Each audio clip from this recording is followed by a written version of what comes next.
Écoutez attentivement, car ce message vous est directement adressé. Il y a une version de vous qui doit mourir. Je ne parle pas d'une mort physique, mais d'une extinction spirituelle, mentale et émotionnelle. Il s'agit de cette version de vous qui s'accroche désespérément au confort, qui fuit la vérité, qui résiste au changement et qui sabote silencieusement votre avenir. Si vous ne tuez pas cette version de vous-même, elle finira par tuer votre potentiel. La plus grande tragédie de l'homme n'est pas son échec, c'est son refus d'évoluer. C'est sa tolérance pour la médiocrité, son habitude d'être presque celui qu'il est censé être et son confort à être simplement meilleur que la moyenne alors qu'il est à des kilomètres de l'exceptionnel. Comprenez bien ceci, la croissance n'est pas une question de chance. Ce n'est pas un accident qui arrive par hasard un lundi matin. La croissance est un devoir, une obligation envers vous-même. Elle ne se produit pas lorsque cela est pratique, elle se produit lorsqu'elle est exigée. Vous devez vous forcer à dépasser celui que vous avez été, car cette ancienne version a été construite pour la survie, façonnée par la peur et tolérée par votre passé. Mais elle ne peut pas être transportée dans votre avenir. Il ne suffit pas de rêver d'une vie meilleure. Vous devez devenir la personne capable de la vivre. Et ce processus de devenir est violent.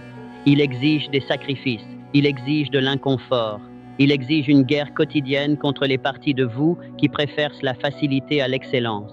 L'homme que vous avez été n'est pas l'homme qui vous emmènera là où vous allez. Cette version complaisante, incertaine et distraite doit être démantelée. Ses habitudes doivent être brisées, ses excuses exposées et son histoire entièrement réécrite. Voulez-vous une nouvelle vie? Alors laissez tomber l'identité qui est accrochée à l'ancienne. Cette transformation ne ressemblera pas à un progrès tranquille. Elle ressemblera à de la douleur. Mais ne craignez pas cette douleur. C'est le son de vos limites qui volent en éclats. C'est le cri de votre ancien moi qui résiste à son extinction. Laissez-le crier, laissez-le brûler, laissez-le partir. Car votre moi supérieur attend, prêt à émerger au moment précis où vous arrêterez de choyer la version faible de vous-même. L'ancien vous se réveille tard. Le nouveau domine ses matinées. L'ancien évite les responsabilités. Le nouveau les recherche activement. L'ancien s'échappe par les distractions. Le nouveau poursuit la discipline avec obsession. Vous n'atteindrez jamais votre plein potentiel tant que vous traînerez derrière vous le cadavre de votre ancienne identité. Vous devez l'enterrer. Et enterrer ce passé n'est pas une action que l'on fait une seule fois. C'est un rituel quotidien. C'est ce que vous faites chaque fois que vous vous réveillez et que vous choisissez l'intention plutôt que l'impulsion. Chaque fois que vous avancez alors que vous n'en avez pas envie. Chaque fois que vous travaillez sans attendre d'applaudissements. La croissance ne se trouve pas dans le confort ou dans la motivation passagère. Elle se trouve dans la résistance. Elle se trouve dans la friction entre qui vous êtes aujourd'hui et qui vous êtes en train de devenir. Arrêtez de demander que les choses soient faciles. La facilité vous trahira toujours. La facilité est la nourriture de réconfort de l'échec. Au lieu de cela, demandez la vérité. Demandez le défi. Demandez la pression qui forge le caractère. Voici ce que la plupart des gens ne comprendront jamais. Votre futur vous, celui qui possède le pouvoir, la paix et un but précis, est déjà à l'intérieur de vous. Mais il est piégé sous le poids de vos habitudes actuelles. Il étouffe sous vos excuses, il hurle derrière vos distractions, et vous seul pouvez le libérer. Pas avec des mots, pas avec des souhaits, mais avec une action quotidienne et disciplinée. Vous ne pouvez pas vous élever tant que vous restez fidèle à celui que vous avez été. Cette loyauté doit être brisée. Cette version de vous qui se contente de peu, qui se cache, qui hésite, elle doit être trahie. Oui, trahie, car elle a trahi votre potentiel depuis bien trop longtemps. Si vous voulez monter plus haut, vous devez déclarer la guerre à votre nature inférieure. Vous devez rendre vos anciennes excuses inacceptables et vos anciens schémas insupportables. N'essayez pas d'améliorer votre ancienne version. Elle ne vaut pas la peine d'être sauvée. Elle n'a jamais été conçue pour les sommets que vous êtes sur le point d'atteindre. Comprenez bien ceci. Le changement vous coûtera votre confort, votre fierté et votre paresse. Mais rester le même vous coûtera tout. Cela vous coûtera votre mission, votre paix et votre destinée. Arrêtez d'attendre le bon moment. Il n'existe pas. Le seul moment correct est celui que vous décidez. Décidez maintenant que votre ancien moi n'a plus le droit de vote dans votre vie. Décidez que votre existence ne sera plus dictée par ce que vous ressentez, mais par ce que vous décidez, car la croissance se moque de vos sentiments. Elle ne répond qu'à une seule chose, l'action. Comprenez bien cette vérité. Votre ancienne version a été créée par accident. Elle est le produit d'habitudes que vous n'avez pas choisies, de croyances dont vous avez hérité et de douleurs que vous n'avez jamais pris le temps de traiter. Mais l'homme que vous devenez aujourd'hui, lui, doit être forgé par un design conscient. Il ne naîtra pas du confort. Il sera convoqué dans l'inconfort, construit dans le silence et aiguisé dans la solitude. À partir de cet instant, rien dans votre vie ne doit plus être occasionnel. Votre nourriture, votre emploi du temps, vos pensées, vos relations, tout doit passer par un filtre unique. Posez-vous cette question avant chaque décision. Est-ce que cela sert l'homme que je suis en train de devenir ou est-ce que cela nourrit l'homme que je suis en train de dépasser? Si la réponse est non, alors cette habitude, cette relation ou cette pensée doit mourir. La plupart d'entre vous échouent parce que vous essayez encore de négocier avec votre ancien moi. Vous lui laissez un droit de vote. Vous l'écoutez quand il murmure qu'il est fatigué, qu'il a besoin d'une pause ou que juste cette fois ne fera pas de mal.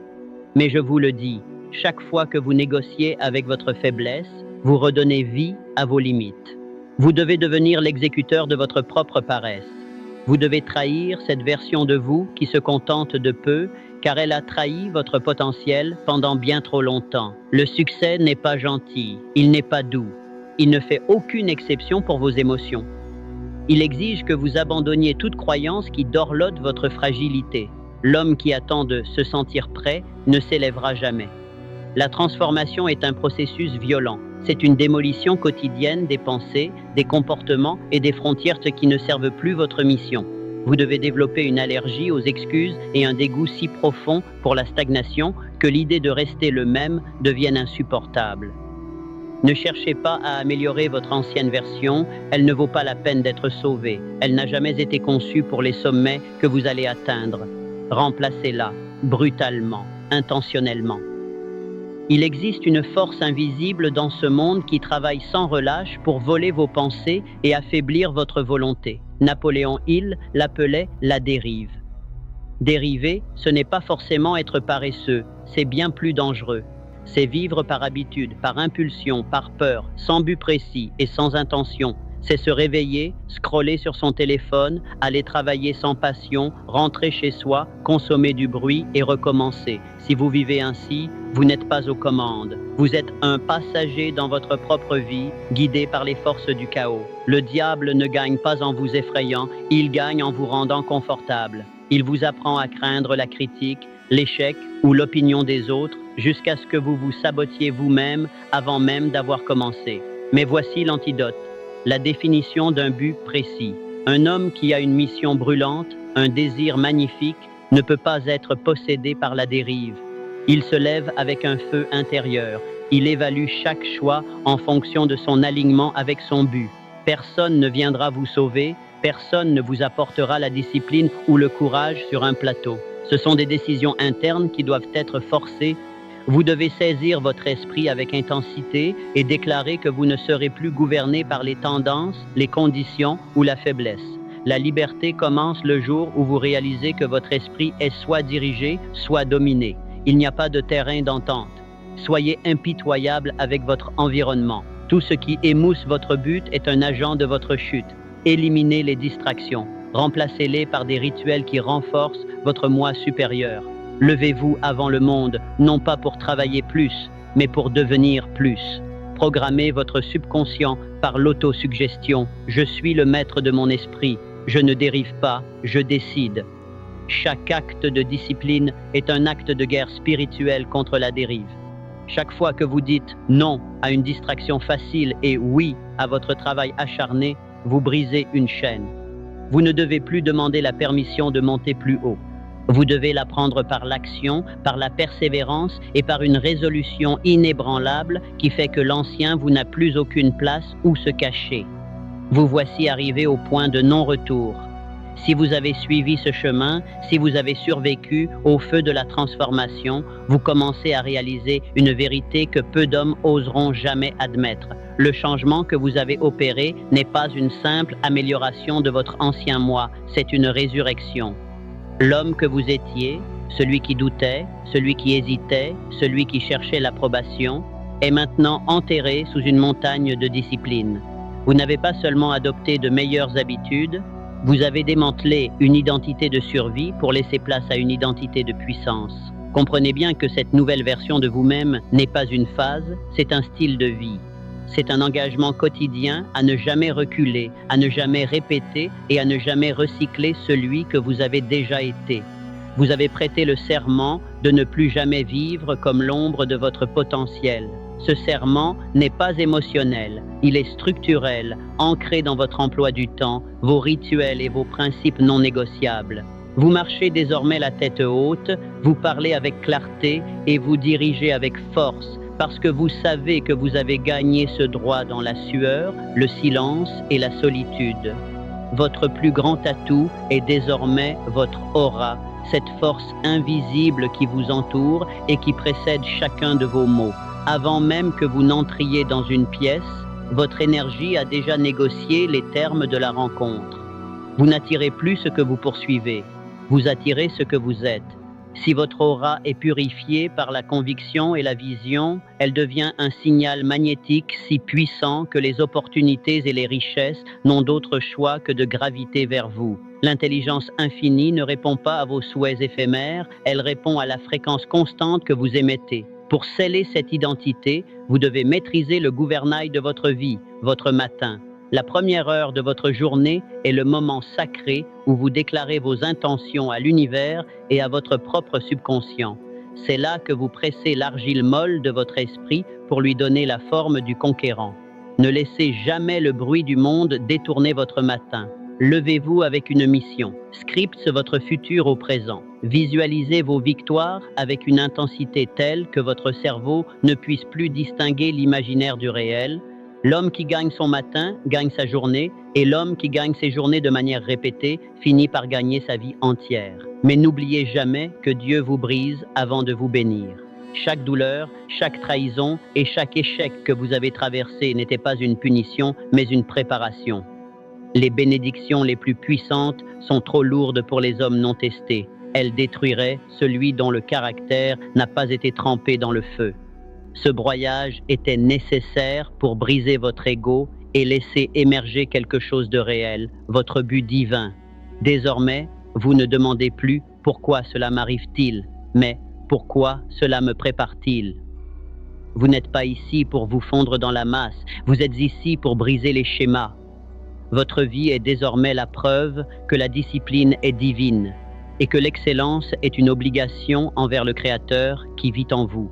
Vous ne parlez plus à la vie comme un mendiant qui espère une faveur, vous lui parlez comme un bâtisseur qui exige des résultats. Vous avez compris que la source de toute richesse n'est pas à l'extérieur, mais à l'intérieur de votre propre esprit, là où réside l'intelligence infinie. Le monde n'a pas besoin d'un homme de plus coincé dans son passé. Il a besoin du vrai vous, de la version focalisée et intrépide qui ne recule plus devant sa propre grandeur. Votre héritage ne sera pas mesuré par l'argent que vous avez accumulé, mais par l'homme que vous êtes devenu et par l'impact que vous avez laissé sur les âmes que vous avez touchées. Soyez impitoyable avec votre évolution. Ne négociez plus avec vos anciennes limites. Si vous ne dépassez pas votre ancienne vie, elle deviendra votre tombeau. Alors, levez-vous. Marchez dans la puissance de celui que vous avez choisi de devenir. Vous n'êtes plus un passager dans votre propre histoire. Vous avez pris le volant. Votre destination est certaine, car elle est forgée dans la vérité, soutenue par le caractère et alimentée par une foi qui ne connaît pas la défaite. Le feu est derrière vous, la gloire est devant vous, et l'homme que vous voyez dans le miroir est désormais invincible. C'est ici que votre nouvelle vie commence réellement. Ne regardez jamais en arrière. Le passé est un cadavre que vous avez enterré sans cérémonie pour faire place à l'éternité. Vous êtes le maître de votre esprit. Vous êtes l'architecte de votre destinée. Et désormais, rien ne peut vous arrêter